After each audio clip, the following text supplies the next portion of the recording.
약간 펠리컨 같은 느낌의 목을 가지신 분들 있죠. 골짜기가 하나 보이면서 옆에서 이렇게 세로주름이 길게 늘어지는 경우들도 있을 거예요. 안녕하세요. 사랑을 먼저 생각하는 휴고성형외과의 양성혁 원장입니다. 오늘은 집업거상과 목거상에 대해서 질문들을 많이 하셔서 이 두 가지를 조금 비교해서 안내를 좀 드려볼까 합니다. 집업거상은 흔히 얘기하는 이중턱 근육목기 수술에 맞기는 해요. 근데 그 부분이 어떤 식으로 목거상과 다른지 말씀드리려고 해요.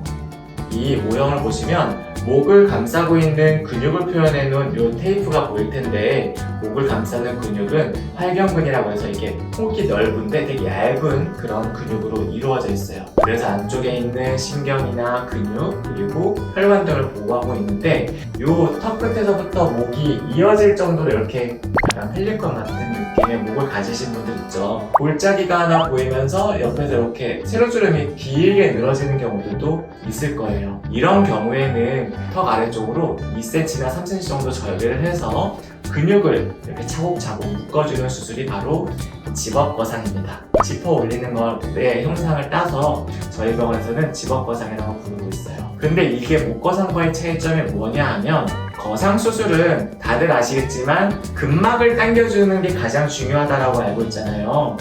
바로 이 얼굴에서는 스마스라고 하는 근막이 있지만, 이 목에서는 이 활경근이 그런 스마스 근막의 연장선상에 있는 근육으로서 이 근육을 바깥에서부터 잡아당겨주는 역할을 하고, 그렇게 잡아당겨지게 되면서 목이 거상되는 거, 이게 목거상이라고 부르고 있어요. 수술 초기에는 굉장히 세게 잡아당겨지기 때문에 이 부분이 탁 붙는 느낌이 들긴 하거든요. 근데 다들 아시겠지만 우리 피부는 또 늘어나기 때문에 이게 바짝 잡아당겨도 힘이 빠지게 될 거고, 그 힘이 빠진 게 가장 먼저 드러나는 게 이 가운데서부터 차곡차곡 늘어나게 되면서 효과가 없어지게 느껴지게 될 거예요. 가령 이게 지금은 요거는 물티슈라고 하면은 요 부분에 근육이라고 봤을 때 요 앞쪽에서부터 묶어주게 되면은 요게 착 붙어질 수 있겠지만, 근육을 아무리 당겨 놓는다 하더라도 요 앞쪽 부분은 헐렁헐렁하게 된다는 얘기예요. 그래서 이게 집업거상과 목거상은 좀 나눠서 생각해야 돼요. 우리가 고민이 부분이 이 부분이 뭔가 불룩해져 있고 혹은 이런 세로주름이 많이 있다 라고 한다면, 이 목을 둘러싸고 있는 활경근을 묶어주는 집업거상을 고려해 보시는 게 좋겠고, 전체적인 피부의 늘어짐 때문에 생기는 자잘자잘한 세로주름이 고민이다 라고 한다면 목거상 부분을 생각해야 된다, 이 얘기예요. 이러한 점 때문에 집업거상은 목거상과 다르게 젊은 층에서도 많이 찾는 수술이긴 합니다.